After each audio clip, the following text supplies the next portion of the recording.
Well, the simple advice is don't give up. Um, it's easy to fall into kind of a doom and gloom spiral given this unequal spending that I talked about.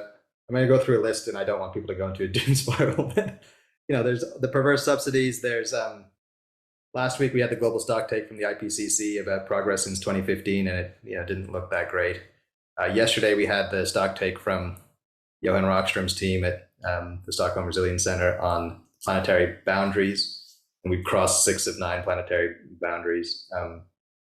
After this conversation, my afternoon is going to be cleaning up the yard because Hurricane Lee is going to come through eastern Canada, which we had a hurricane last year. We're going to have a couple this year probably, and that was not a common occurrence even 5 years ago in Atlantic Canada. But as I've said before, and what I truly believe is, and you said this as well, Laurie, we're at such an exciting time, and we need to keep the momentum, and especially with the young people, because they're going to have the ideas and the solutions, and if sustainability is integrated into their fundamental core, we're going to have amazing new innovations. When I'm lucky enough to get in front of the young people, I do lecture and do these things in universities. I often speak about the shift from stakeholder capitalism to shareholder capitalism back in 1919, and I use the state Supreme Court decision, Russell Ostrander in Michigan. And just briefly, that case was between the Dodge brothers and Henry Ford.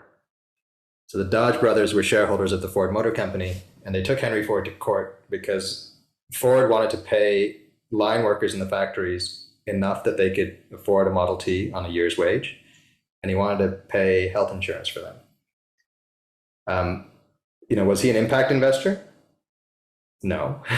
But what Ford knew is that, if you gave people health insurance and they came back to the factory line quicker after getting sick, then you didn't have to train new people and it cost less. What he also knew is that if a factory worker at Ford could afford to buy a Model T that came off the line, then it would encourage the common American to buy vehicles, and it would increase sales because it was considered a luxury item before.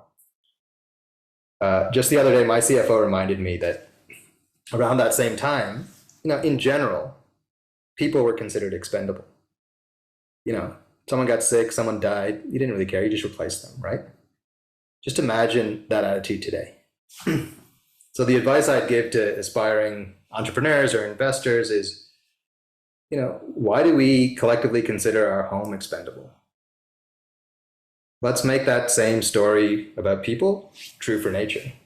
And remember, as I said in the beginning, I'm not a nature person, I'm a people person, right? And keep the words of Harrison Ford ringing in your head that people need nature to thrive.